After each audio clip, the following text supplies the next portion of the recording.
This is the first time somebody ever does an experiment like this in the world. We wanted to convince people that are still skeptical about using this soft nature to protect your dikes that it's actually working. It's generally thought that trees dampen waves, so they reduce wave impacts, also under extreme conditions and under storms. But this is not measured yet, and it's hard to measure in the field because it's hard to go out in a storm and measure. So we want to test this under more controlled conditions, but on the realistic scales. We constructed a willow forest in our Delta Flume. This flume can make the largest artificial wave in the world. The forest is 40 meters long, and it consists of 32 trees. Those trees are 15 years old, and we measure the waves in front of the forest, inside the forest, and behind the forest.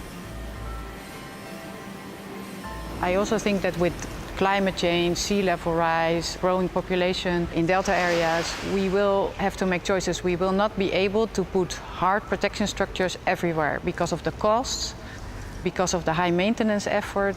So I think we have to learn to better conserve our natural systems because they are the natural protective buffers. What I see with the young generation is that they really have the motivation to do something with building with nature and to shape our water defenses in a different way. And I think these experiments are a nice contribution to that, because these experiments will give them insight, quantitative insight, in actually what they can do with vegetation in shaping the nature-based solutions of the future. We need to innovate, we need to find new ways of protecting our people against the harms that can come from flooding.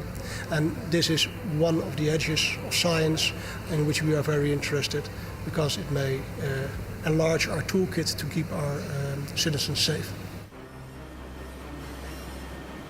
If nature can help to make our sea defenses safer and cheaper and better, then of course I'm all for that. But of course as engineers we want real proof that these dikes are strong enough. So if you want trees to help in the safety of the dikes, we also need to test the dikes. We want to know how much the wave height decreases when it passes through the forest. And of course, if the wave height becomes much smaller through the forest, then the waves are lower that hit our dike. So that's the primary thing we want to measure. We can of course scale it up then to larger forests. What if this forest would have been like double the size, or 100 meters wide, or kilometers wide? And I think if we learn more about natural systems, then it will help us to better protect people worldwide. Together we make it possible to take these steps forward in flood safety management.